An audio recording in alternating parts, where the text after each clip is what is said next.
O nosso assunto é sobre perspectivas econômicas. Qual o cenário que nós estamos inseridos? Qual a participação do Rio Grande do Norte nessa infraestrutura da Copa do Mundo? Que isso vai influenciar nossas vidas e principalmente os nossos herdeiros, né? Eu trago aqui um brinde da Mariá Bonita, produtos artesanais. Olha, para você ter ideia, lá tem sabonete líquido, sabonete artesanal, artístico. Olha o desenho desse daqui, olha o design desse sabonete, super cheiroso. Esse aqui é de algas, viu, gente? Você vai encontrar lá no Park Center, ao lado do elevador. Esse aqui é um óleo bifásico com aroma de melancia. Excepcional, parceira da TCM, a gente vai presentear você que está ligando para o nosso programa. Estamos ao vivo e a sua ligação está sendo registrada. No final a gente vai sortear, você pode passar aqui na recepção da TCM e pegar o seu kit Mariá Bonita. Olha só o de melancia, bacana demais, viu? Sabonete artesanal, produtos artesanais, Mariá Bonita, você vai encontrar a loja no Park Center. E a gente continua com o nosso amigo professor Emanuel Nunes, doutor em economia, falando sobre as perspectivas econômicas que influenciam o mercado imobiliário, né? Professor, já explicamos sobre a inflação, o senhor deu uma explanação excepcional, serve como uma aula aí de economia. Muita gente que está em casa nos acompanhando são empresários que têm um conceito elevado, que precisam estar antenados nas boas informações. E eu espero que essa entrevista sirva também para lhe posicionar numa melhor decisão da sua empresa, melhor decisão que você vai tomar sobre as suas finanças, sobre os seus investimentos. Professor, relacionado a esse momento de instabilidade da inflação. Antes disso, eu queria, o Zé, por favor, Zé, eu queria passar um vídeo para que a gente resgatasse esse momento aí dos anos 80. Eu acho um vídeo muito interessante, me chamou muito a atenção. Acredito que algumas pessoas que nos assistem vão lembrar desse vídeo. Eu até achei outras propagandas de supermercado, oferecendo alguns produtos que fazem nos lembrar desse tempo de inflação, onde no supermercado você ia, pela manhã era um preço, à tarde já era outro, totalmente diferente, né? Não tinha a mudança de preço era muito constante, então as pessoas tinham que estocar muito alimento, muita matéria-prima, porque era muito estável. Sim. A grande sacada era você comprar no volume quando a inflação estava baixa, para que você pudesse comercializar ou não sofrer com a alta da inflação. Está no ponto, Oziel?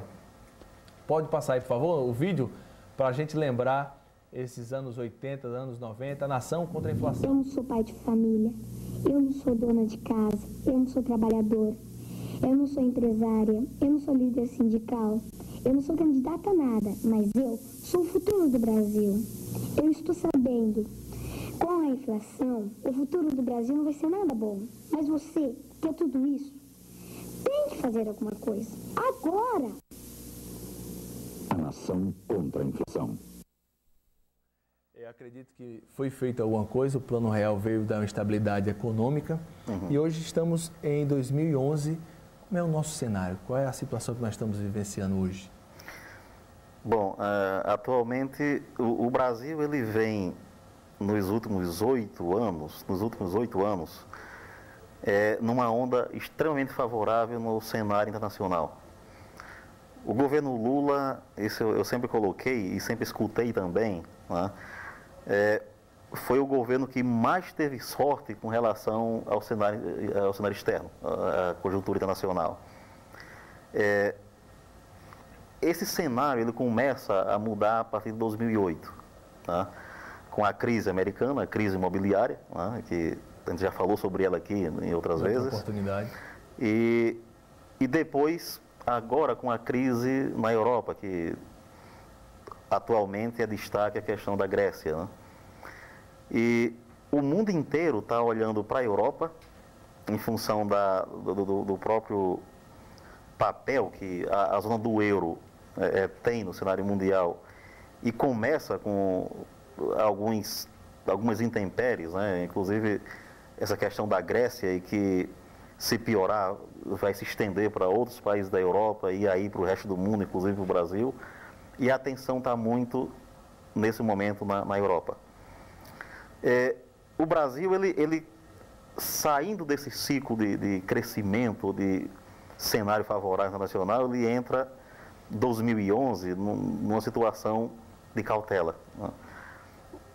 Depois das próprias eleições, o país ele já chegou a tomar medidas, né, de tentar frear um pouco os níveis de investimento, de consumo, de várias variáveis que naturalmente chegavam a criar a inflação.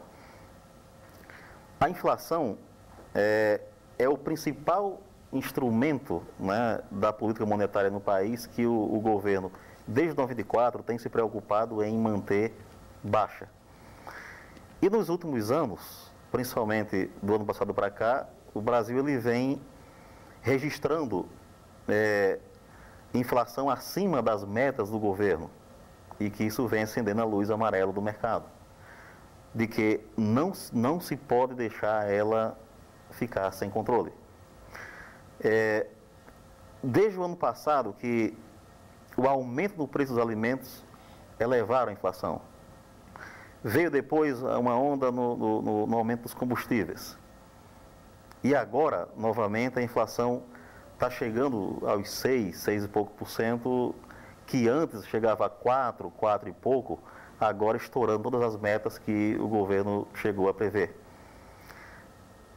Isso começa a colocar um cenário futuro um pouco preocupante para o investidor. E aí ele passa a ter mais cautela, né?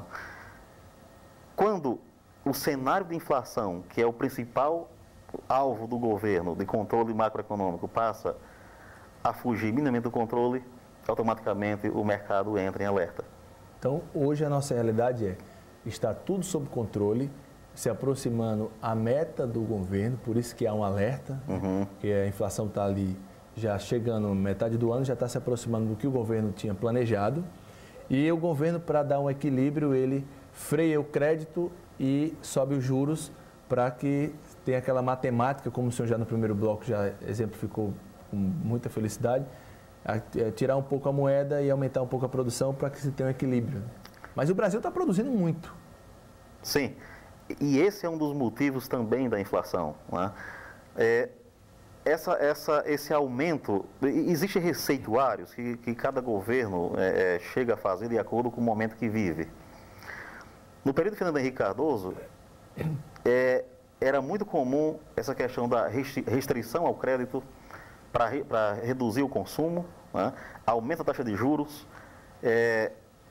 tentativa de aumento de poupança, o que gerava naturalmente uma diminuição da produção.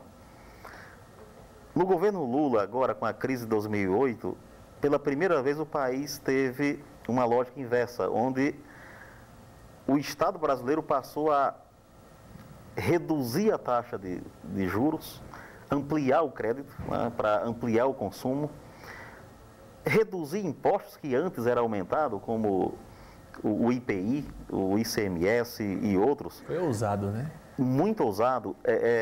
Para qualquer economista, isso eu até escutei de Delfim Neto, que para qualquer economista do mundo, o próprio presidente ele teve uma coragem, uma ousadia, um risco, inclusive, né, de chegar para a televisão e dizer para a população: comprem, comprem e comprem.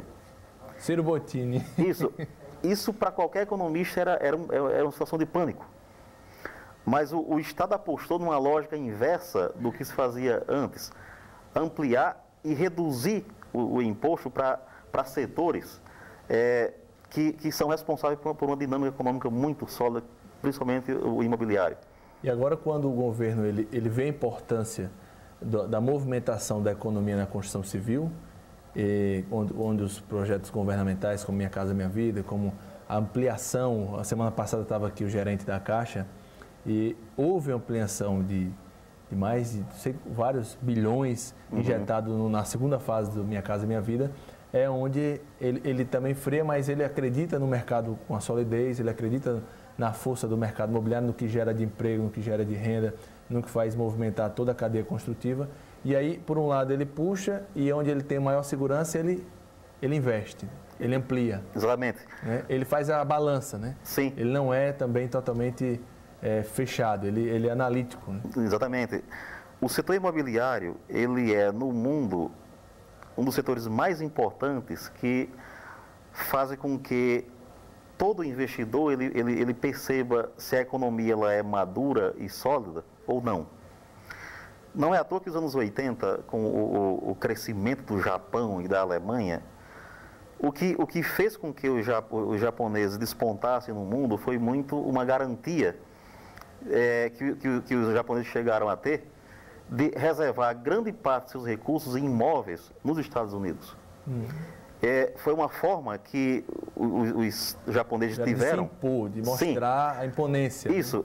E isso aqueceu de maneira considerável o mercado imobiliário americano. Interessante que está aumentando o número de brasileiros que estão investindo fora do país, né? Sim, da mesma maneira que muitos europeus, muitos estrangeiros, americanos, europeus, asiáticos, também acreditam em estar investindo no Brasil. Esse boom imobiliário, ele é resultado de uma convergência de fatores, onde, inclusive, com uma grande crença de estrangeiros na economia brasileira e uma aposta, né, nessa economia, investindo também aqui no setor imobiliário. E como você falou, um dos pontos que o Estado brasileiro chegou a favorecer a economia foi reduzindo impostos, principalmente para a construção civil. Principalmente, e criando políticas como Minha Casa Minha Vida, como outras formas de aquisição, para dinamizar um setor que é fundamental para a economia do país. Tanto na geração de emprego, que tem uma ampliação grande, inclusive para uma mão de obra menos qualificada, como para a indústria, que aquece a indústria de ferro, de aço, de cimento, de cerâmica. É um leque, ele gera um multiplicador muito interessante que dinamiza a economia como um todo.